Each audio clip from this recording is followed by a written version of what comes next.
The listing described it as a fixer-upper with good bones and original hardwood floors throughout.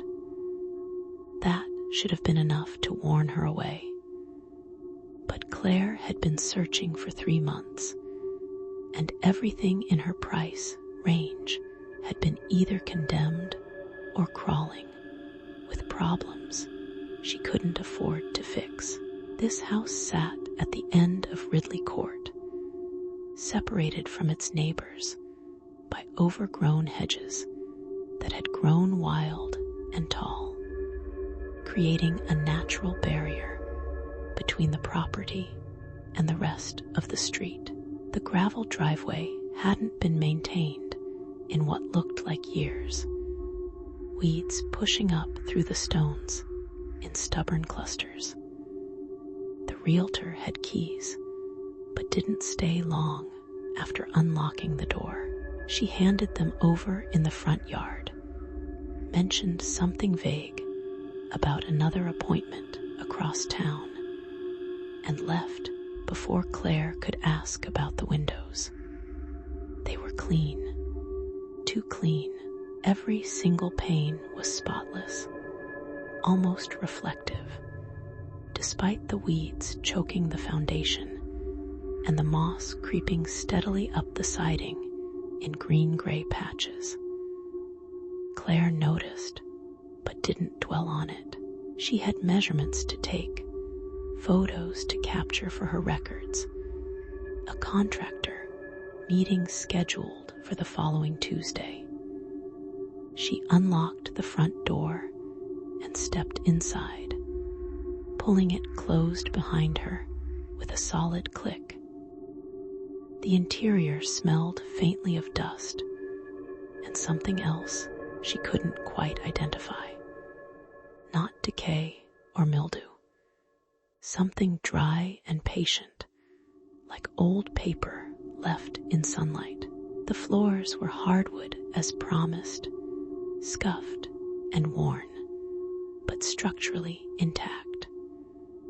The walls were bare except for the discolored rectangles where frames had hung for years before being removed. She moved through the foyer into the living room, her footsteps loud against the pervading silence. The space felt larger than it should have, the dimensions slightly off in a way she couldn't immediately articulate. The ceiling seemed higher in some corners than others, though when she looked directly, everything appeared level.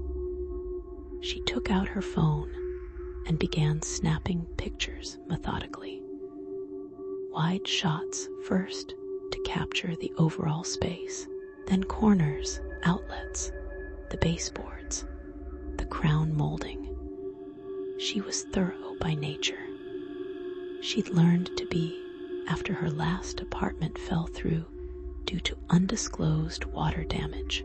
When she turned to photograph the staircase leading to the second floor, she paused mid-motion. The light had changed. Not dimmed exactly, just shifted as though a cloud had passed over the sun. But when she looked up at the window above the landing, the glass was still clear and bright. Outside, the sun hadn't moved from its position in the afternoon sky. She took the picture anyway, the shutter sound loud in the quiet house. Claire spent the next hour and a half walking through the rooms on both floors, making detailed notes in a small spiral pad she kept in her jacket pocket.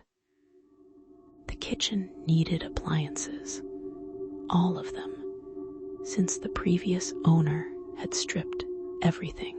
The bathroom tiles were cracked in several places, and the grout had yellowed with age. The second bedroom upstairs had water damage in one corner, a brownish stain spreading across the ceiling plaster. But the structure itself was sound. No sagging ceilings elsewhere. No soft spots in the floor when she tested her weight. No signs of foundation problems. She returned to the living room and sat on the bottom step of the staircase, reviewing her notes and adding estimated costs in the margins. That's when she noticed the quiet. Not the simple absence of sound, which would be expected in an empty house, but the presence of it. A low, almost imperceptible hum that seemed to emanate from the walls themselves. Old houses settled constantly. Pipes expanded and contracted with temperature changes. Wood shifted as humidity rose and fell. She knew all of this, but this sound was different. It felt less like settling and more like breathing, steady, rhythmic, organic. She stood and walked to the nearest wall, pressing her palm flat against the plaster. The surface was cool, slightly textured beneath her skin. The hum persisted, vibrating faintly against her hand. She moved to another wall on the opposite side of the room, then another in the kitchen. Same feeling, same sound, consistent throughout. She pulled out her phone and opened the voice memo app, holding the device close to the plaster and recording for 30 seconds. When she played it back, the hum was there, faint but undeniably present, a low frequency that the phone's small speaker struggled to reproduce. She saved the file and labeled it with the date and location. Then she gathered her things, locked the front door behind her, and walked to her car. She didn't look back at the windows as she drove away, but if she had, she might have noticed that the light inside had changed again, dimming as though the house itself had closed its eyes. The contractor's name was Mike Henderson. He arrived on Tuesday morning at exactly 9 o'clock, parking his white truck in the driveway beside Claire's sedan. He met her at the front door with a clipboard tucked under one arm and a professional smile. He was in his mid-40s, weathered from years of outdoor work, efficient and unbothered by the house's emptiness or its isolation at the end of the street. Let's start with the foundation and work our way up, he said, moving past her into the foyer without waiting for a response. Claire followed, closing the door behind them. They walked the perimeter of the first floor together, Mike crouching occasionally to inspect the baseboards for water damage or pest intrusion, tapping walls with the back of his knuckles to check for hollow spots behind the plaster. He worked quickly, making notes on his clipboard with a pencil he kept behind his ear. He didn't comment on the hum that Claire could hear clearly now that she was back inside. She didn't ask if he noticed it. They moved upstairs, measuring doorways and windows, checking for levelness with a small tool he pulled from his belt. In the primary bedroom, Mike stopped in front of the closet. The door was closed. Claire didn't remember closing it during her first visit. Mike reached for the handle, then hesitated, his hand hovering an inch from the knob. You open this yet? He asked without looking at her. Claire shook her head, realizing a moment later that he couldn't see the gesture. No, I didn't get to it. Mike nodded slowly and turned the handle, pulling the door open. It swung smoothly on its hinges, revealing a narrow space lined with empty wire hangers that swayed slightly from the movement. The back wall was covered in faint marks, not writing or graffiti. Something older, more primitive. Scratches, maybe. Deliberate, but not frantic. They formed loose patterns, vertical lines grouped together. Mike leaned closer, pulling a small flashlight from his pocket and running the beam over the surface. Weird. Looks like someone kept track of something. He said, but didn't elaborate. He closed the door carefully and moved on to inspect the bedroom windows. They finished the upstairs and returned to the kitchen. Mike set his clipboard on the bare counter and flipped through his notes, tapping his pen against the paper as he calculated mentally. Claire watched him, waiting. After a long moment, he looked up. Structurally, it's solid. Foundation is good. No settling issues I can see. Cosmetically, you've got work to do. Kitchen, bathroom, that water damage upstairs. But nothing that'll break the bank if we're smart about it. I can get you a detailed estimate by Friday. Claire thanked him. Mike gathered his things and headed for the door, pausing in the foyer. He glanced up at the staircase, then back at her, his expression unreadable. You planning to move in soon? After the repairs are done. Maybe a month, 6 weeks. Good, don't rush it. Let the house settle with you first. He left without explaining what he meant. Claire locked the door behind him and stood in the foyer, listening. The hum was still there, unchanged. Softer now than it had seemed during her first visit, almost comforting in its consistency. She took out her phone and pulled up the recording from last week. She played it, listening carefully. The hum was identical. Same pitch, same rhythm, same quality. She opened her notes app and began typing a sentence about the sound's persistence, then stopped halfway through and deleted it. She wasn't ready to name what she was noticing. Not yet. Over the next 2 weeks, Claire visited the house 8 more times, sometimes twice in a single day. She brought a ladder, cleaning supplies, a box of basic tools she barely knew how to use, but had purchased from the hardware store. She scrubbed floors on her hands and knees, wiped down windowsills that somehow accumulated dust between visits, patched small holes in the drywall with spackle and a putty knife. The work was meditative, grounding, giving her hands something to do while her mind wandered. The house absorbed her presence without complaint, silent except for the ever-present hum.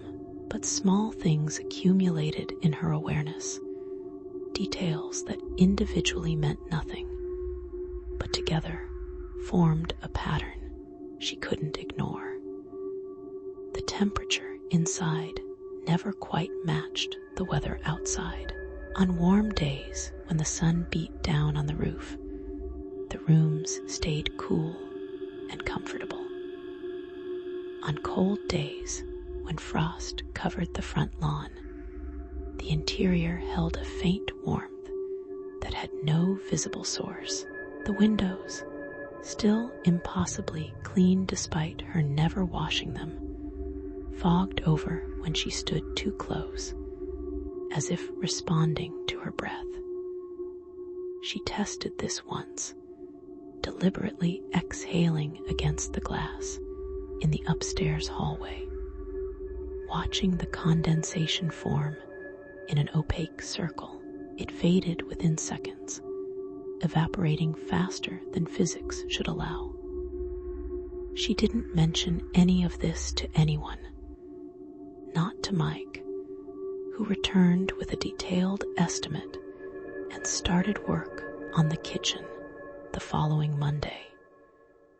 Not to her sister Rebecca, who called twice a week from Portland to check in and ask about the house. Not even to herself, not in any explicit way. But she began taking more photos, dozens of them, filling her phone's memory.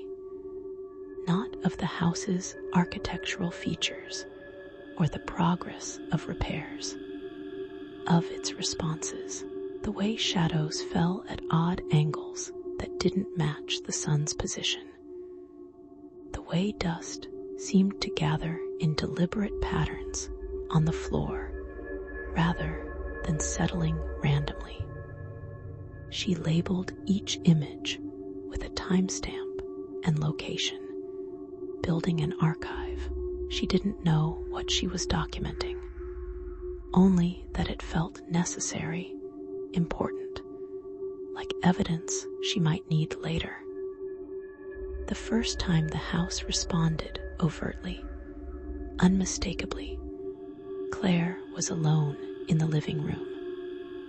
It was late afternoon on a Thursday. The light through the western window cast long golden rectangles across the hardwood floor. She was kneeling beside an electrical outlet, testing it with a voltage detector she'd borrowed from Mike when she felt it. A shift, not physical, perceptual. The air thickened subtly, the way it does in the moments before a thunderstorm arrives. She looked up from the outlet. The shadows on the floor had moved, not with the sun, which hadn't shifted position, against it. The rectangles of light remained in place, but the shadows within them had rotated, darkened, deepened. She stood slowly, the voltage detector still clutched in her hand. The shadows remained frozen in their impossible positions, angled wrong, defying the geometry of light and space. She took a cautious step toward them. They didn't retreat or dissolve. They deepened further, becoming almost solid. Hello. The word came out cracked and uncertain. It hung in the air of the living room, unanswered. She waited, her heart suddenly loud in her ears, blood rushing in her temples. 10 seconds passed. 20. Then slowly, with what felt like reluctance, the shadows corrected themselves.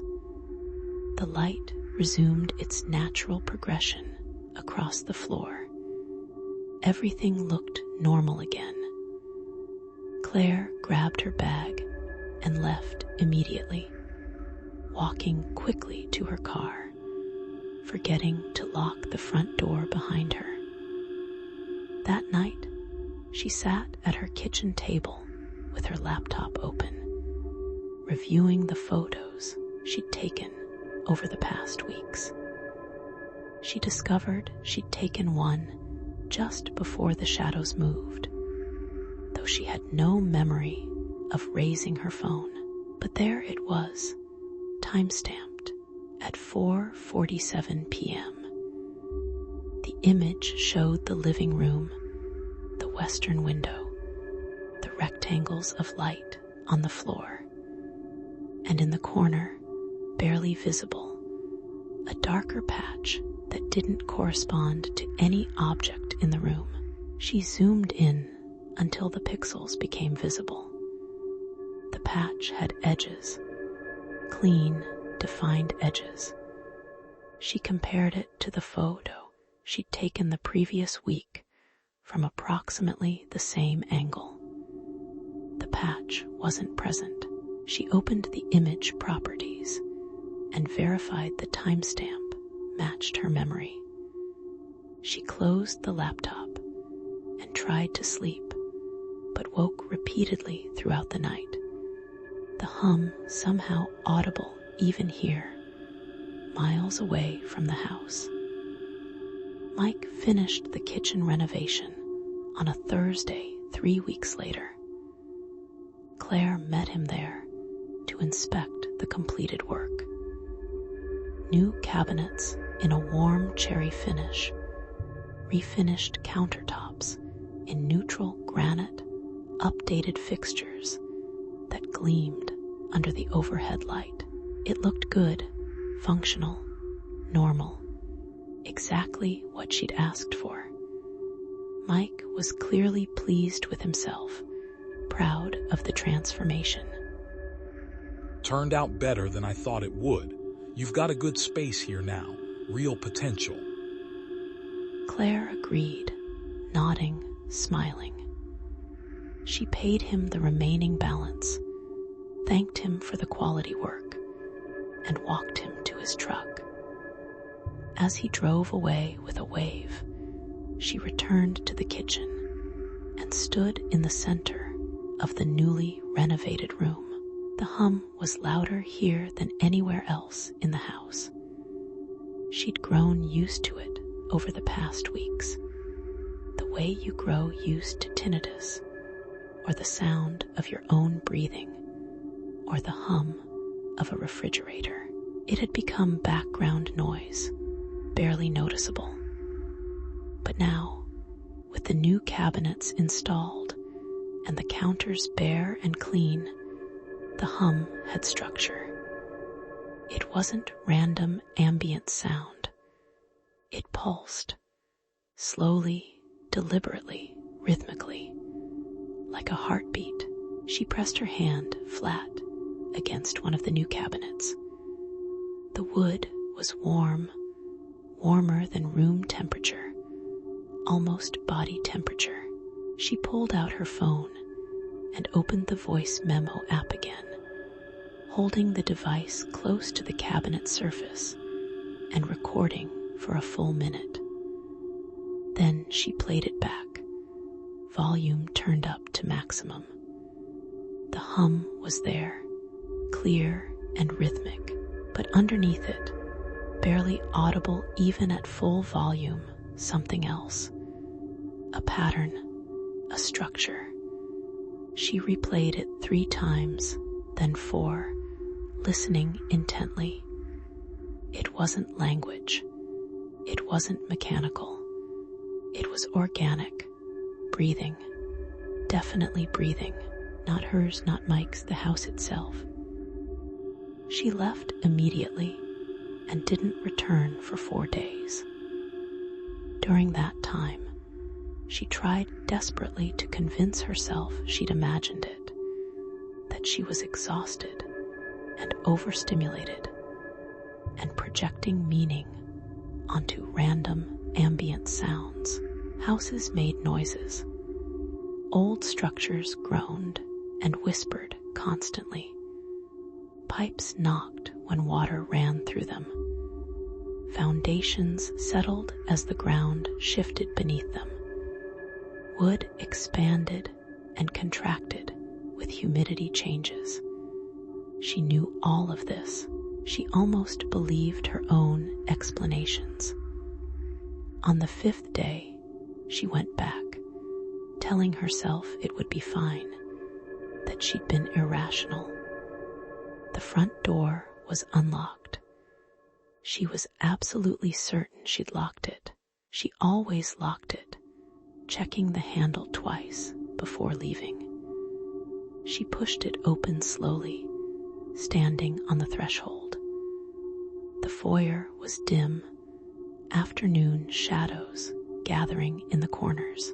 Late autumn light filtered weakly through the window above the landing, casting the staircase in muted gold. Everything looked exactly the same as she'd left it. She stepped inside and closed the door behind her, engaging the lock. The hum greeted her immediately, wrapping around her like a physical presence, louder than before, not aggressive or threatening, welcoming. It felt like coming home. She walked through the living room into the kitchen, running her hand along the wall as she went.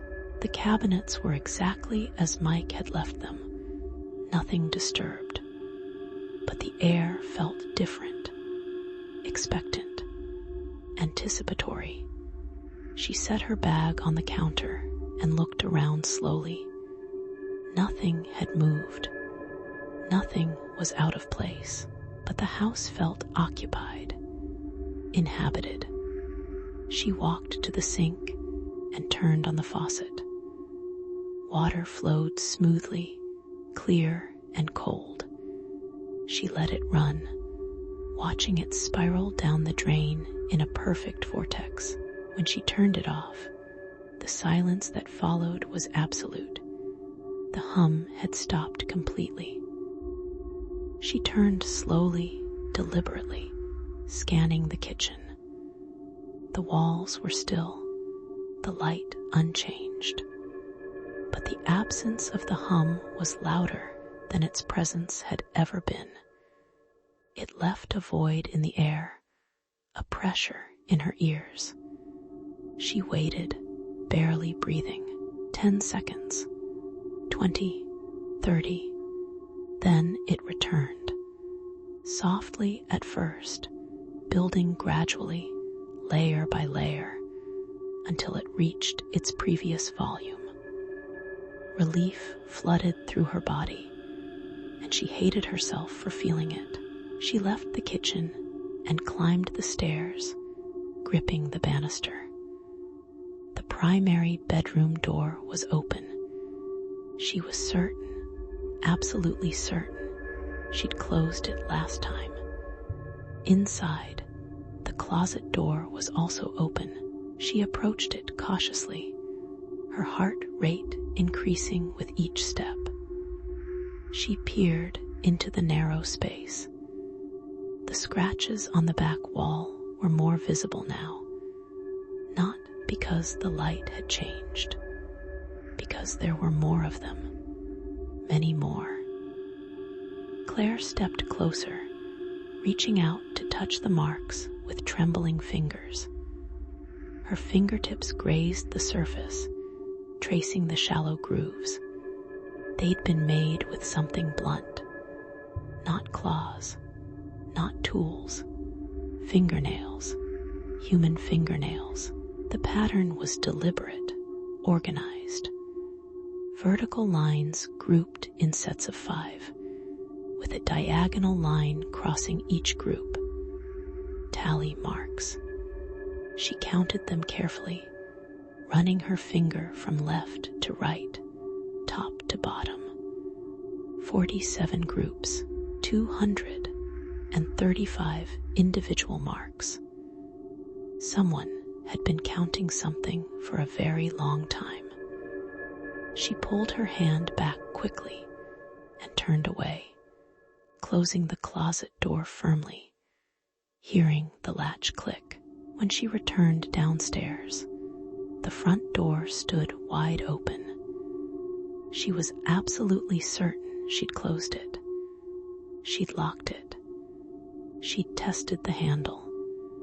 She walked to the threshold and looked out at the empty driveway, the overgrown hedges, the quiet street beyond. Nothing moved. No cars, no people, no wind.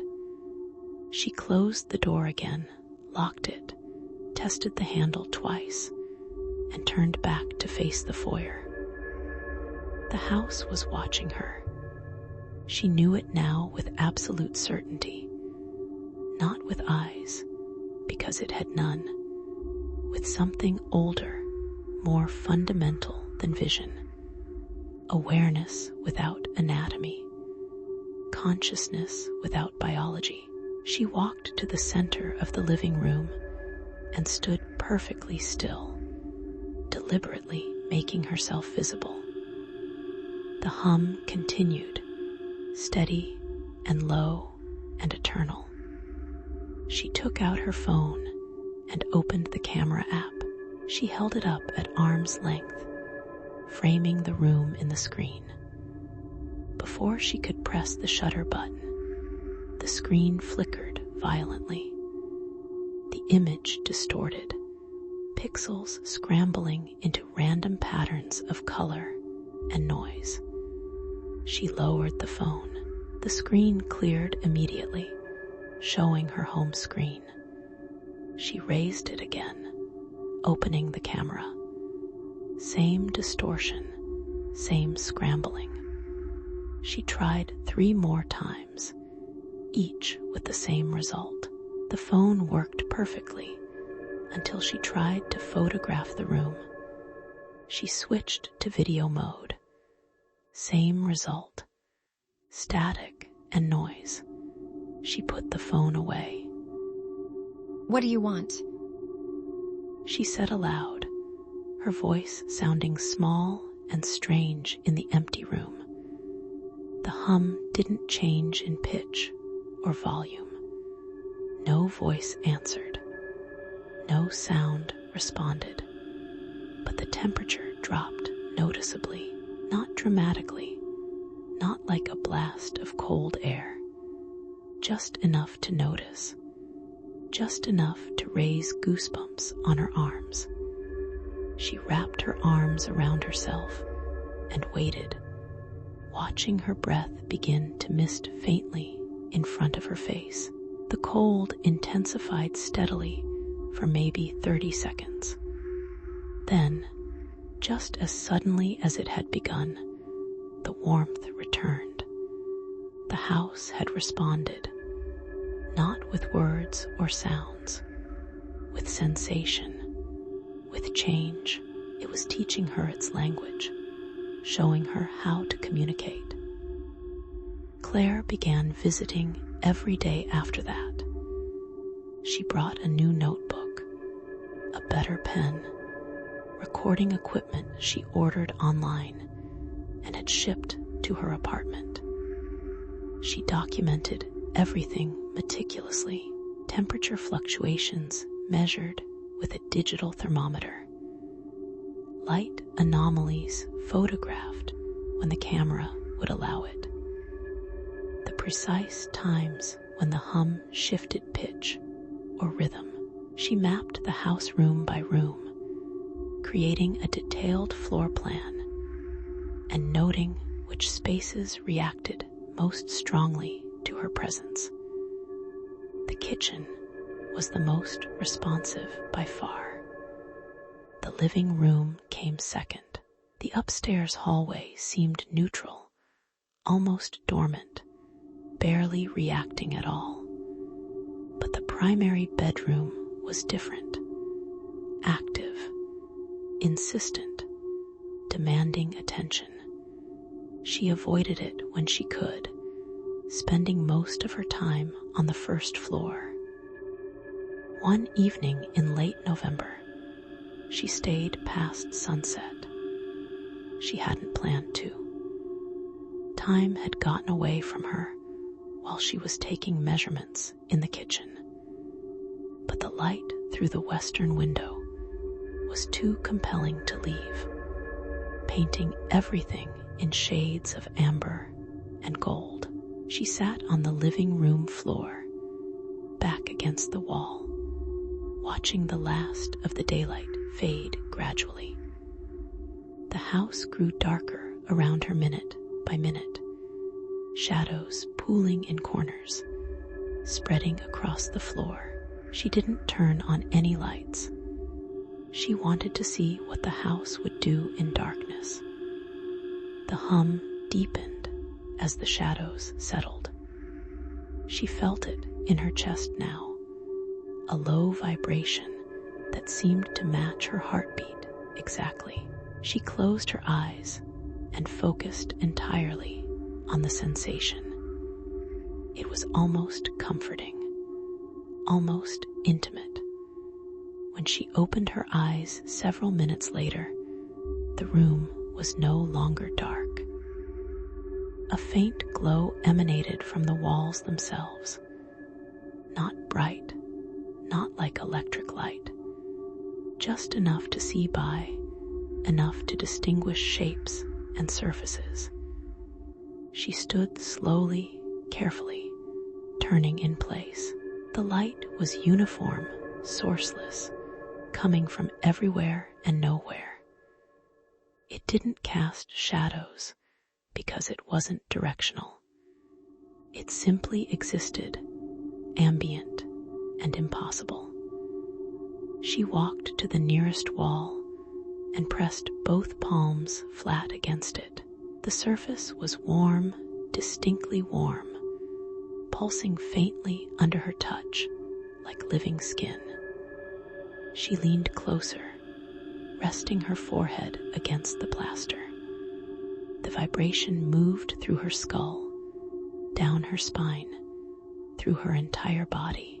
She stayed like that for several minutes, maybe longer, losing track of time entirely. When she finally pulled away, the glow faded gradually. The house returned to complete darkness. She left without turning on a single light switch, navigating by memory and the faint moonlight through the windows. The dreams started that same night. She was inside the house, but it was different, transformed. The rooms were the same dimensionally, but the walls were translucent, like frosted glass. She could see through them dimly into spaces that shouldn't exist according to the floor plan she'd mapped. Hallways that looped back on themselves impossibly. Staircases that led to nowhere, ending in solid walls. Rooms stacked vertically that couldn't fit within the structure. And in every dream, she was being watched constantly. Not by eyes, because she never saw any. By the house itself. She could feel its attention on her skin, focused and unwavering and absolute. She walked through the translucent rooms, trying desperately to find an exit, a door to the outside world. But every door she opened led to another version of the same space, another impossible room. She woke each time with the hum still resonating in her ears, fading slowly as consciousness returned. During her waking hours, she tried to research the house's history more thoroughly. Property records at the county office showed it had been built in 1953 by a contractor whose company no longer existed. Ownership had changed hands 7 times over 70 years. No deaths on record. No crimes reported at the address. No tragedies or scandals. Nothing that explained its nature or behavior. She found the previous owner's contact information in the transfer documents and called the number. An older woman answered after several rings, her voice thin and cautious. I don't talk about that house. The woman said immediately when Claire introduced herself and explained why she was calling. There was a long pause filled with breathing and static. But since you're already there, since you've already been inside, I'll tell you this much. Don't measure it, don't map it, don't try to know it completely. Why not? I don't understand. Because it knows you already. It's been knowing you since the first time you walked through that door. And the more you look at it, study it, try to understand it, the more it looks back at you, the more it sees. The line went dead before Claire could ask anything else. She tried calling back immediately. No answer. She tried again an hour later, then the next day. The number rang and rang without voicemail. She searched online for more information about the woman, but found nothing useful beyond an address in another state. The warning should have frightened her into leaving, into selling the house immediately. Instead, it clarified something she'd been circling around for weeks. The house didn't just respond to observation. It required it. It fed on attention, the way plants fed on sunlight, and she'd been giving it freely, constantly, with every measurement and photo and recording. That night, Claire returned to the house with a very specific plan. She would test the boundaries deliberately, systematically, push the house to reveal itself fully, completely. She brought her laser measure, her sketch pad with the partial floor plan, her digital recorder with fresh batteries.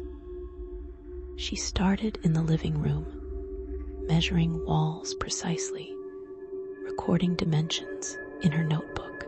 The hum intensified immediately, responding to her attention. The air grew thick, almost viscous, harder to breathe. She continued methodically, moving from room to room, ignoring the house's reactions. In the kitchen, the newly installed cabinets began to creak audibly. Not settling sounds, flexing sounds, like joints bending. She noted it in her book and kept measuring.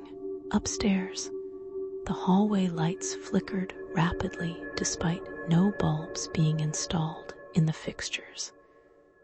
She recorded the exact time it happened and kept working. When she reached the primary bedroom, she hesitated at the threshold. The door was closed. She absolutely didn't remember closing it. She opened it slowly, pushing it with one hand while holding the laser measure in the other. The room was dark initially, but the glow from the walls began almost immediately, much faster than before, stronger here than anywhere else in the house. She stepped inside, deliberately leaving the door wide open behind her. The closet door was closed. She walked to it directly and placed her hand on the handle without hesitation. The house went completely silent. No hum, no vibration, no ambient sound at all. Complete stillness, complete silence, more absolute than anything she'd ever experienced. She turned the handle and pulled firmly. The door swung open. The closet was no longer a closet. It was a hallway, long, narrow, disappearing into darkness that the wall glow couldn't penetrate. The walls were the same plaster as the rest of the house, but the scratches covered every visible surface completely. Thousands of them, tens of thousands, carved into every square inch. Tally marks extending into the black depths. Claire took one step forward across the threshold. The bedroom door slammed shut violently behind her, the sound like a gunshot. She spun around instantly, grabbing the closet door handle. It wouldn't turn at all, frozen solid. She pulled harder, throwing her full weight against the door. Nothing moved. It might as well have been part of the wall. She turned back to face the hallway, her breathing rapid and shallow. The glow from the walls intensified gradually, illuminating the scratches in greater detail. They weren't random or chaotic. They formed complex patterns, spirals radiating from central points, concentric circles overlapping. And at the center of each spiral, at the heart of each circle, a single word was scratched deeper than all the rest.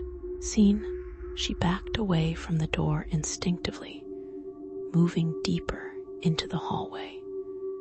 The scratches multiplied as she moved, spreading to cover the floor beneath her feet, the ceiling above her head. The word repeated everywhere she looked. Seen, seen, seen, hundreds of instances, thousands. The hallway ended abruptly after maybe 30 feet. No door, no opening, just a solid wall. But when she touched it, it was warm, almost hot, and it moved. The surface rippled under her palm exactly like disturbed water, spreading outward in concentric waves. She jerked her hand back, but the movement continued, spreading across the entire wall in expanding circles. The scratches began to glow faintly, then brighter, pulsing with light. The word seen illuminated in sequence across the surfaces, like a heartbeat made visible. The temperature spiked dramatically. Claire felt sweat bead instantly on her forehead, her back. The air became thick and hot and hard to breathe. She turned back toward the closet door, but the hallway had lengthened impossibly. The door was gone entirely, replaced by more hallway, more scratches, more repetitions of the word glowing and pulsing. She was trapped completely inside the house's awareness. Let me out, please.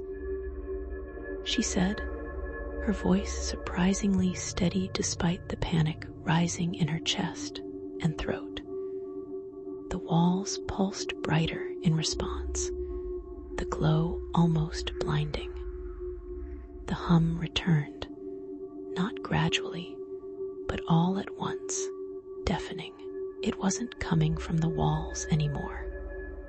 It was coming from everywhere simultaneously, from the air itself, from inside her own head. She covered her ears with both hands, but it made absolutely no difference. The sound was internal, resonating in her bones and teeth. She sank to her knees on the scratched floor, closing her eyes tightly. The house wanted something specific from her. Acknowledgement, submission, recognition. She didn't fully know which. She only knew she couldn't fight it, couldn't resist. She opened her eyes and looked directly at the nearest wall, at the word carved and glowing there. I see you. I understand. I see you. She whispered. The hum stopped instantly, cut off like a switch had been thrown. The light faded rapidly. The hallway contracted, collapsing back on itself, and suddenly she was back in the ordinary closet. The bedroom door behind her stood open normally. The primary bedroom beyond was dim and completely normal. She stumbled out of the closet, gasping, her legs shaking. Her hands were trembling uncontrollably. She looked back into the closet. It was just a closet again. Empty wire hangers on the rod. Back wall covered in scratches. But the word seen was still there, carved much deeper than before, unmistakable. Claire left the house and drove directly home to her apartment. She didn't return for a week, but the dreams intensified dramatically, becoming more vivid and detailed every night. Every single night, she walked through the translucent rooms, pursued relentlessly by the house's attention. Every morning, she woke with the hum still resonating in her ears, taking longer to fade each time. On the 8th day, she went back, not because she wanted to particularly, because she had to, because she couldn't not go. The house was part of her now, integrated into her consciousness, or she was part of it. The distinction no longer mattered or made sense. The front door was unlocked as usual now. She stepped inside and closed it behind her, engaging the lock out of habit. The house greeted her immediately with warmth, with the familiar hum, with the faint glow beginning in the walls. She walked through each room slowly, touching surfaces deliberately, acknowledging the space. When she reached the primary bedroom, the closet door was already open, waiting. The hallway was gone. It was just a closet again, but the scratches remained, covering every surface. She counted them again carefully. 48 groups now, 240 marks total. One more group than before. 5 more marks. She understood suddenly, completely. The house was counting observations, moments of being truly seen, truly acknowledged. She was the 48th person to see it, to recognize it for what it was. And she would not be the last. Eventually, someone else would come.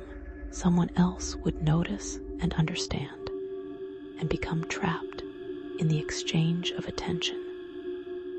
Claire moved into the house permanently the following month. She brought her furniture carefully, her books, her clothes, her entire life. She unpacked slowly over several weeks, placing each item with deliberate care. The house absorbed each addition, integrating them into its awareness, making them part of itself. She learned its rhythms intimately, when to speak to it aloud, when to remain silent and simply observe, when to close her eyes and feel its presence without looking. She stopped trying to explain it to other people. Her sister Rebecca called less and less frequently, eventually stopping entirely after an uncomfortable conversation. Mike never came back for any follow-up work. The house didn't need repairs anymore anyway. It was perfect, maintaining itself, keeping itself clean. At night, Claire would sit in the living room with all the lights off, letting the walls glow softly around her. She would place her hand against the plaster and feel the pulse beneath the surface, steady and eternal. The hum had become completely indistinguishable from her own heartbeat. She no longer dreamed of translucent rooms or impossible hallways. She dreamed of being the house itself, of watching herself from the walls, the ceiling, the floor simultaneously, of knowing every movement, every breath, every thought, of being both observer and observed at once. When she woke each morning, She couldn't tell which side of the wall she was actually on. One evening in early spring, she climbed the stairs to the primary bedroom as the sun was setting. The closet door stood open, as it always did now. She walked inside calmly and looked at the scratches covering the back wall. 49 groups now, 245 marks. The count had increased again. Someone else had been here, had seen, had understood. She pulled a pen from her pocket and added one more mark to create a 50th group, 250. The house hummed in what felt like approval, satisfaction. She closed the door behind her and went to bed. In the morning, she woke to find every single window in the house fogged completely over from the inside. She walked downstairs and stood in the foyer, looking at the obscured glass. She understood immediately. The house was no longer watching outward. It didn't need to anymore. It had found what it had been searching for all along. Claire placed her palm flat against the front door and leaned her forehead against the cool wood. The hum vibrated through her skull, familiar and comforting. She closed her eyes. I see you too, always. She whispered. The fog on the windows began to clear slowly from the inside, but the glass stayed opaque from the outside, impossible to see through. No one could see in anymore, only out. The house had closed itself completely around her, sealing her inside its awareness. And she let it happen willingly, because being seen was not the real horror. Being seen completely, known entirely, mapped without any possibility of escape, was. And the house that watched back had learned every single part of her. Every thought, every feeling, every secret. It would never look away. She opened her eyes slowly. The house was quiet now, patient, satisfied with what it had found. She walked into the living room and sat on the floor, her back against the wall. The scratches would continue accumulating in places she couldn't see, would never see. Tally marks for every moment of mutual observation, the house and its permanent occupant, observer and observed, locked together in an eternal exchange of attention that could never end. She smiled softly. The walls pulsed warmly in response, and neither of them would ever look away again.